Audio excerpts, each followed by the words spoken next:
రోజున చాలా మంది వాళ్ళ యొక్క ఉద్యోగమే వాళ్ళకి ఆధారమైంది, వాళ్ళ యొక్క వ్యాపారమే వాళ్ళకు ఆధారమైంది, వాళ్ళ జీవితంలో వాళ్ళ కుటుంబమే వాళ్ళకి ఆధారమైపోయింది.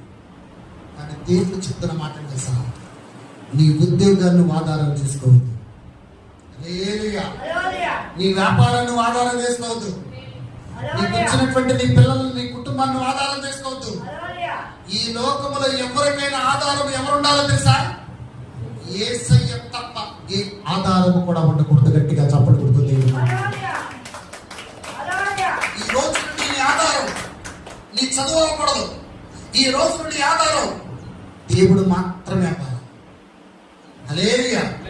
ఈ రోజున ఉద్యోగాన్ని ప్రేమించిన విధంగా దేవుడిని ప్రేమించు, వ్యాపారాన్ని ప్రేమించిన విధంగా దేవుడిని ప్రేమించు, కుటుంబాలను ప్రేమించిన విధంగా దేవుడిని ప్రేమించు. ఇవన్నీ కూడా ఏదో ఒక రోజున నీకు విడిచిపెట్టి వెళ్ళిపోతాయి. ఇవన్నీ కూడా ఏదో ఒక రోజున నీకు దూరంగా వెళ్ళిపోతాయి. ఇవన్నీ కూడా ఏదో ఒక రోజున నీకు కనుమరైపోతాయి. కానీ నీ ముందు నిలబడగలిగినటువంటి శక్తిమంతులు ఒక రోజున నీకు దగ్గరకు వస్తారు, నీ ముందు నిలబడతాడు. అప్పుడు ఆయన ముందు నిలబడ్డప్పుడు ఆయన ఒక మాట నిన్ను చూసనాలి, నువ్వు ఎల్లప్పుడూ కూడా నన్ను ఆధారం చేసుకున్నావు. ఆయన మాట నిన్ను చూసనాలా. ఏమన్నా తెలుసా? నీ జీవితంలో ఎల్లప్పుడూ ప్రతి విషయంలో నన్ను ఆధారం చేసుకున్నావు, అలా మంచి దాసుడా దాన్ని గుడి పాఠశాల కూర్చోనాలా. గట్టిగా చెప్పడం. హల్లెలూయా, హల్లెలూయా. ఈ రోజున ఏ ఆధారమైనటువంటి దాని మీద నువ్వు ఆధారపడుతున్నావో అది పక్కన పెట్టేసి ప్రభువును చేత పట్టుకో, ప్రభువును పట్టుకో. ప్రభువే నా ఆధారం, ప్రభువే నా దిక్కు, ప్రభువే నా కోట అని నువ్వు మాట్లాడటానికి ఇష్టపడితే పర్వతములు తొలగింపు. హల్లెలూయా. మెట్టలు తత్తరిల్లినా నా కృపను విడిచిపోదని పలికినటువంటి గొప్ప దేవుడు ఎల్లప్పుడు 24 గంటలు నీతోనే ఉంటాడు. గట్టిగా హల్లెలూయా, హల్లెలూయా. 43:19 బట్టి ఒకసారి.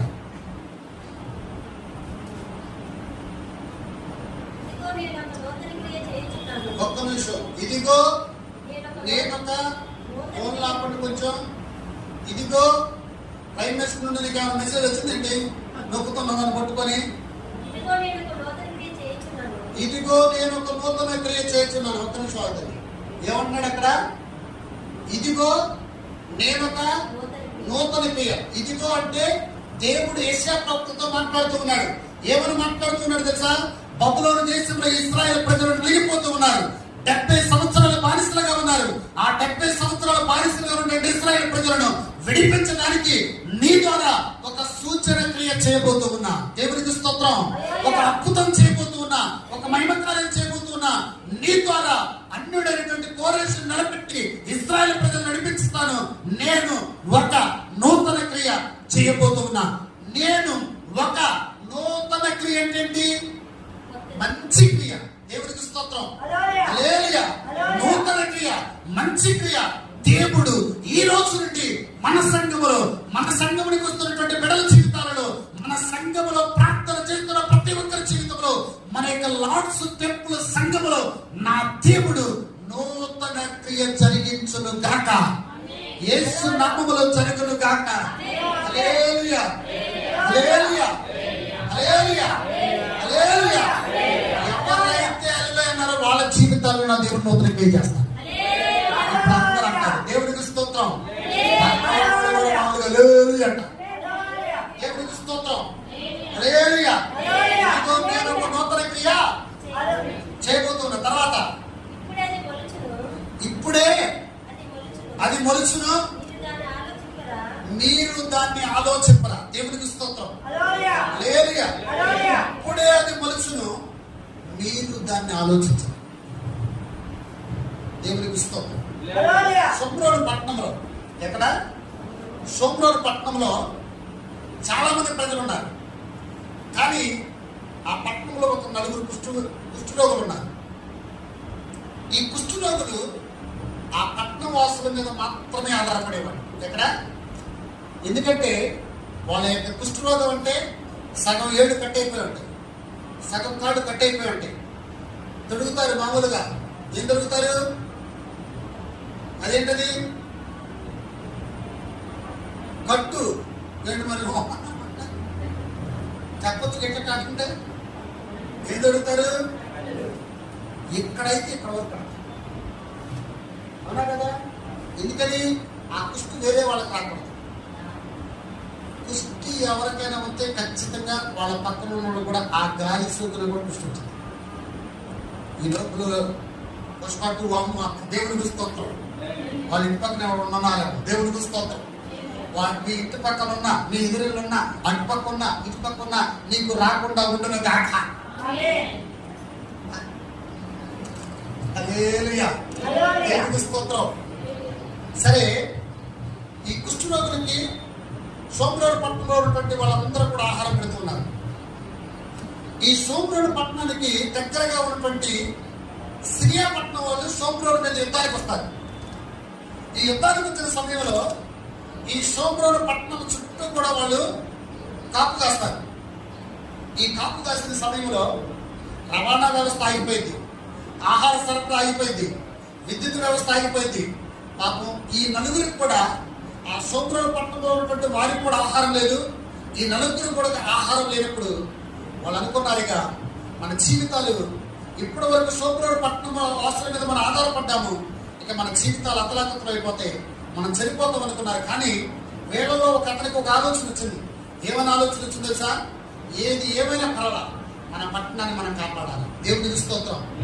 మన పట్టణంలో ఏ ఆహారం లేకైతే ప్రజలు అలాడిపోతున్నారు, వాళ్ళ కోసం మనం ఏదో ఒకటి చేయాలని ఈ సోమరోడు పట్టణానికి, సిరియా పట్టణానికి మధ్యలో ఒక గోడ ఉంటుంది. ఈ గోడ దూకి మనం సిరియా పట్టణంలోనికి వెళ్ళాలి. ఎందుకంటే అక్కడి నుండి సైనికులు యుద్ధాలు చేయవాళ్ళు, అక్కడ వాళ్ళు వంట వండుకోవడం వీళ్ళకి వాసన వస్తుంది. వీళ్ళు ఆకలితో అల్లాడిపోతున్నటువంటి సోమరోడు పట్టణంలో ఉన్నటువంటి ప్రజలు, ఈ యొక్క కుష్టు వ్యాధి కలిగినటువంటి నలుగురు కూడా ఒకతను ఒక సలహా చెప్పినప్పుడు ఆ ముగ్గురికి ఆ సలహా నచ్చింది. ఈ నలుగురు కూడా ఆ యొక్క పట్టణంలోకి దూకారు. దేవుడికి స్తోత్రం. ఆ గోడ నుండి దూకేసరికి ఈ సిరియా సైన్యం ఏమనుకో తెలుసా, ఈ సోమరోడు పట్టణంలో ఉన్నటువంటి ప్రజలందరూ కూడా మన మీదకి వస్తున్నారు. వీళ్ళ దూకుడికి వాళ్ళ యొక్క రథాల శబ్దాలుగా వినపడ్డాయి. దేవుడికి స్తోత్రం. సైనిక శబ్దాలుగా వినపడ్డాయి.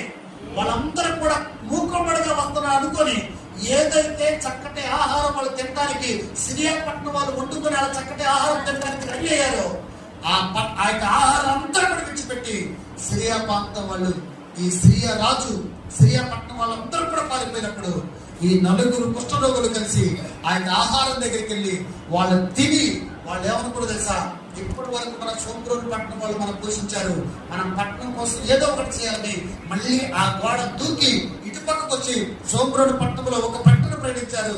సిరియా పట్టణం వాళ్ళు వెళ్ళిపోయారు. చక్కటి ఆహారం ఉంది, మీరు అందరూ కూడా అక్కడ వచ్చి ఆహారం తినన్నప్పుడు వాళ్ళు చెప్పిన మాట ఏంటి తెలుసా, మేము ఇప్పటి వరకు మీకు సహాయం చేశాం, ఈ రోజున మాకు సహాయం చేశారు. ఇది దేవుడు మాత్రమే చేయగలిగినటువంటి గొప్ప కార్యం. ఎందుకంటే ఒక పట్టణం, ఒక రాజు కదలిపోవాలంటే దేవుడు చోద్యం చేస్తూ అక్కడ యుద్ధం జరగలేదు, కానీ వీళ్ళ యొక్క పాద శబ్దాలకు వాళ్ళు పారిపోయారు.